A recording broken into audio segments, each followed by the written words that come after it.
Welcome to the Box Score Sports Podcast.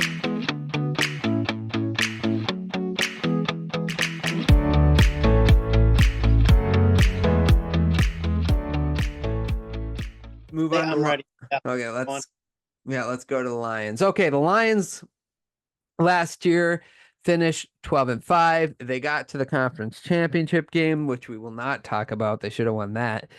Let's go. What was your favorite move the Lions made this offseason? Addressing the cornerback position, bringing Carlton Davis, and then drafting Terry and Arnold in the first round. That was my favorite move. Yeah, I just put this offseason they went all in on defense. And that's what my favorite move was, is that they just went hard on defense.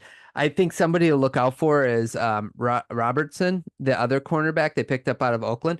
PFF had a really high grade on him. And also the whole entire Raider fan base, they were upset that he was taken away from them. And that's always a good sign when a fan base is mad if a player that doesn't have a lot of recognition gets picked up by a different team. So I'm really excited to see what he would do. What he does in Detroit. Yeah. Along with that, they addressed the defensive line with Reeder and Davenport, which I think is better than what they had last year. So that, we'll talk about that in a second. So, but just that they went all in on defense is my favorite move. Least favorite move. They just the fact that they let Josh Reynolds go. I think he was pretty valuable for them. It's not like a big name, but yet he seemed like one of those clutch receivers for them last year. Except in the playoffs, but yeah, go ahead. But then Jonah Jackson, the guard, went to the LA Rams. I think that might be a big hit for them on the line, but they still have a great offensive line. Yeah, I like Reynolds because he was another security blanket, but I think he had a ceiling. I think they wanted to give opportunity, especially for Williams, to kind of clear out to see what Williams can do. They brought in Peoples-Jones last year. I think they want to see what he can do. I don't know about him, but my least favorite is I've been saying this for the last 2 years. They need another pass rusher next to Hutchinson. And I like DJ Reeder and I like Davenport, but they are not sack getters. They're more of like run stoppers, which is good.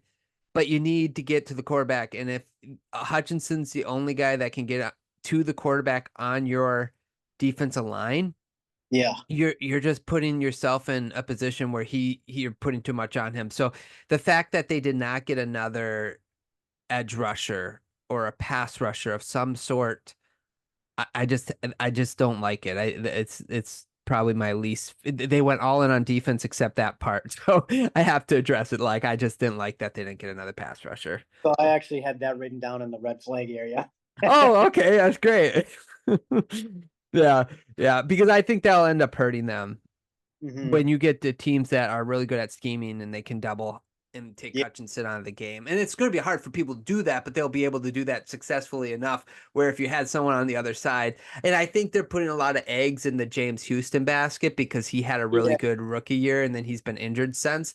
But I don't know. I would have had a security blanket of some sort for them in that area. I agree. Okay. Biggest green flag for them is just their offensive line. They were. I looked it up, and they were the 5th best pass blocking offensive line and the 2nd best run blocking. And so when you got Montgomery and Gibbs, it's like they should be able to rack up the rushing yards. Yeah, no, you're right. Yeah.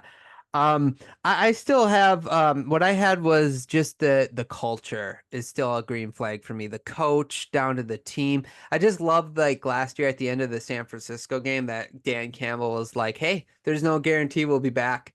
And like just being really honest. So hopefully like that motivated the players to be like, "Okay, we got to work twice as hard to get back where we were," because they're now going to be like the hunted in the division in part of the conference, right? So, but I just love the attitude of the team, the culture. It's nothing that's ever been in Detroit before, and it's all because of Dan Campbell. So that's really what I'm gonna say is a big green flag, because I think if anyone can overcome what they they went through, it's a team that's being headed up by that head coach. I like that. Red flag? So outside of not having somebody opposite of Aiden Hutchinson, I put down Dan Campbell. Oh.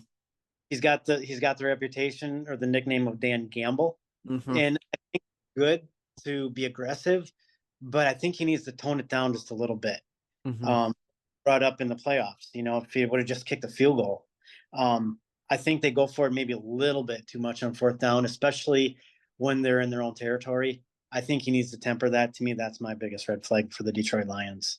Yeah, I agree. Now, I do want to be fair to Dan, because if like two wide receivers catch the ball, like Yeah. in the play, we're not having this conversation about. We're talking about how like risky, but like what I'm saying, like Yeah. that he's taking those gambles and succeeding. But that's the pros and cons of going for it like that. And and someone said it this way, and I sort of agree, but it's also like, but it doesn't mean he has to do it all the time. But like, you don't get to the spot you do. You don't get to the conference championship though if he isn't that way too, right? So it's like it's a give and take. But I am with you. I think reading the room, like I think especially that first field goal they passed up on when the Niners came out and they scored right away, and it made it a 2-possession game. If you kicked the field goal, it would have pushed it back to a 3-possession game. And I think that the Niners had only 5 possessions in the second half. So then you forced them to score every time after you kick that field goal. You got to put the pressure back on them. They gain momentum, and then you just gave it right back to them. So I think, like, for me, I'm with you, but I totally understand the other side of the argument of like, we're not there if he's not that way. And it's sort of true. It's a double-edged sword. That's it. It's a double-edged sword. My big red flag is teams are catching up already in the North, dude. I cannot, like, the one thing that and we'll get to this in the prediction, but I guess I'll just say it right now. Like, to me, this is the last year I think the Lions can really win the division. I don't want to say comfortably, but where I think that, to me, they're the favorites to win. Mm-hmm. I think after this year, you have Caleb Williams coming. Jordan Love's going to be presumably better because he just keeps getting better. And then, the Vikings, I assume their defense will be better. And then JJ McCarthy, we'll see what he does. I thought, we'd see him for a year. Maybe they would. And who knows? Maybe they have a horrible season and then they get a number 1 pick and they get one of the better quarterbacks next year. Like, who knows? You know what I'm saying? Like, that could happen. So it's just like all 3 of the other teams are just getting better. And then we, as Lions fans, are going to have the slowest, oldest quarterback in the division. Mm-hmm. So this is the year, and everyone's catching up. And if one team takes like a massive leap, you don't have control of the division anymore. And that's why I was so annoyed last year when they did not trade for a pass rusher at the trade deadline. I was like, this is the year you got to go for it. They didn't do it. So we'll see what happens, but that's my biggest red flags is the other teams are catching up and they're younger and their quarterbacks are more athletic than yours, which athletic quarterbacks make extra plays that non-athletic quarterbacks can't make. So it just dawned on me. Did you know that there are 3 number 1 overall QBs in the NFC North? Sam Darnold, Caleb Williams, and Jared Goff. They're all number 1 overall. Well, so it's funny because Jared Goff kind of, he had the stint with the Rams and now with the Lions where he's playing up sort of to that number 1 pick. Sam Darnold is not. We'll see if something changes, but he definitely is not. And then we got Caleb Williams, who's mystery. But it is funny because think of all the first-round quarterbacks in the division because you still have JJ McCarthy, who's a first-round quarterback, Jordan Love, who's a first-round quarterback. So yeah, it's kind of, but it's just the youth of all those other teams. It's not that the Lions are old. It's just they're old. They're old at the most important position is the problem. So 33. That's old in quarterback years. He's still got years left. Oh yeah, I think 4 good years, right? 36, 37, but he's not going to get any faster. No, he's not. And he's already slow. So I don't know about that. Okay. Fantasy go-tos. David Montgomery. I just there's all this Jahmyr Gibbs hype, Mhm. and David Montgomery gets kind of pushed to the side. So he's kind of like someone I like to grab. Yeah, I put, again, if you miss out on like all the first, barrage of quarterbacks, Goff is a good safe Mm. quarterback pick. He threw 30 touchdowns the last couple years, so he's going to get up that high again. And then I put just a flyer, just try Jamison Williams. I'm not buying into all of it, but the camp's been really good for him. But they've been trying to get him more involved. Like, they're making an extra effort. What's his name? Ben Johnson said he really wants to get him more involved in the offense. So, kind of, if you have a deep league, I would go ahead and grab him just in case, because Ben Johnson is a good offensive mind, and if anyone can get that guy involved, it's him. He's got the tools. Yeah, he does. He does. Okay. What's your prediction for the Lions? I have them going 11-6. Okay. I have them 12-5.